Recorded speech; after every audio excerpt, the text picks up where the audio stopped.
બોલો, પાર્શ્વનાથ પરમાત્મા મોક્ષે ક્યાંથી ગયા?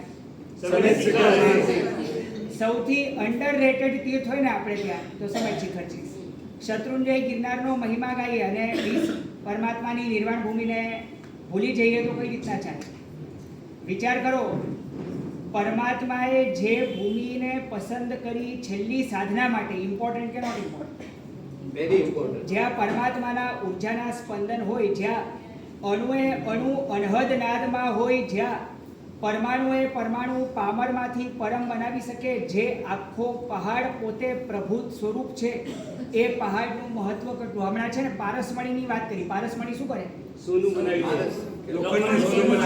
આપણા પારસ તો બહુ સ્પેશિયલ પારસમણી છે. એ છે ને પારસ સ્પર્શે ને એટલે પોતે પારસ જેવા બનાવી નાખે. બોલો, એવો કોઈ બીજું પારસમણી નહીં મળે તમને.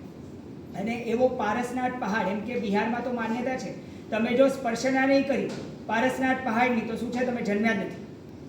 આવા પ્રકારના એ દિગંબરની અંદર તો છે ને એમને ભગવાન ખાસ કરીને માનવામાં આવે. બોલો, સમેત શિખરથી ગયા એ તો તમને ખબર છે, કઈ ટૂંક ઉપરથી ગયા? પાસવર્ડ. બસ આ જ પ્રોબ્લેમ છે, બધું અડધું અધૂરું છે ભાઈ. અષાઢ માસના શુક્લ પક્ષની અષ્ટમી તિથિએ પાર્શ્વનાથ પરમાત્માએ 33 મુનિ ભગવંતો સાથે ગિરિરાજની સુવર્ણ ભદ્રગીરી ટૂંક, કાં તો મતાંતરે મેઘાડંબર ટૂંક પર આરોહણ કર્યું. 1 માસનું 24 માસક શ્રવણ ગ્રહણ કરીને છેલ્લું કાયોત્સર્ગાસન ગ્રહણ કર્યું. શ્રાવણ માસના શુક્લ પક્ષની અષ્ટમી તિથિના રાત્રિનો પ્રથમ પ્રહર જ્યારે વિદ્યમાન છે, જ્યારે એમની રાશિ તુલા અને જ્યારે વિશાખા નક્ષત્ર વર્તે છે, ત્યારે સર્વ સંયોગો અનુકૂળ થતા પરમાત્મા પરમ વિશુદ્ધિમાં પધારતા પરમાત્મા કર્મ સહિતથી કર્મરહિત, સશરીરીથી અશરીરી અને પરમાત્મા પાવરમાંથી પરમ બન્યા. બોલો બોલો પાર્શ્વનાથ ભગવાન કી જય. પરમાત્મા સિદ્ધ, બુદ્ધ અને મુક્ત બન્યા. પરમાત્મા દેહાતીત, કર્માતીત, કલ્પનાતીત, કાલાતીત, રૂપાતીત, શબ્દાતીત, ઉપમાતીત, ગુણાતીત બન્યા. પરમાત્મા અરૂપી, અનામી, અજન્મા, અજર, અમર, અવિનાશી બન્યા. પરમાત્મા અવ્યક્ત, અવ્યય, અવ્યાબાદ, અવિનાશી, અલૌકિક એવા પ્રકારના પરમાત્મા અક્ષય, અસીમ, અતુલ્ય અને અદ્વિતીય બન્યા. પરમાત્મા અનુપમ અને અનહદ બન્યા. પરમાત્મા બધા જ જીવોને અભયદાન આપીને અનંત દાનમાં સ્થિત થયા.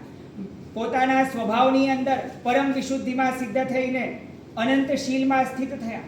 પોતે સર્વ પ્રકારના ઈચ્છાનો નિરોધ કરીને અનંત તપમાં આવ્યા અને પરમાત્મા માત્ર પોતાના ભાવમાં રમણતા કરતા અનંત ભાવ ધર્મની અંદર સ્થાપિત થયા.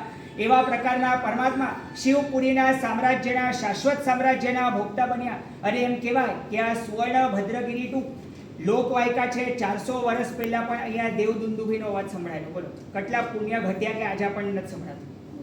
આજે આપણી પાત્રતા કેટલી ઘટી.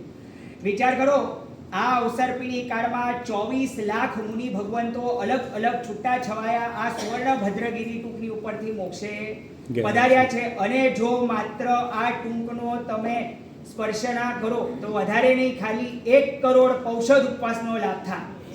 કેટલો? 1 કરોડ 24 ઉપવાસ કરવાના, પાછા પૌષધ સાથે કરવાના. એવું ક્યારે બને બી તમારા જીવનમાં?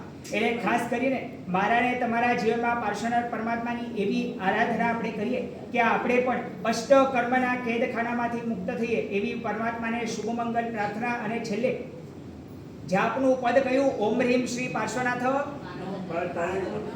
પારગત. પરમાત્મા ક્યાં ગયા? તો કે સંસારથી પાર થઈ ગયા. પારગત એટલે પારંગત. અને બીજો અર્થ કરો તો પરમાત્મા અનંત ગુણોમાં, અનંત શક્તિમાં, અનંત જ્ઞાનમાં પારંગત બન્યા. આવા પ્રકારના પરમાત્માને આપણે ઉપાસના કરવાની છે ને જન્મ જરા મરણથી આપણે મુક્ત થઈએ એવી પરમાત્માને પ્રાર્થના. પ્રણામ. જય જિનેન્દ્ર. બોલો વાસનાથ ભગવાન કી જય.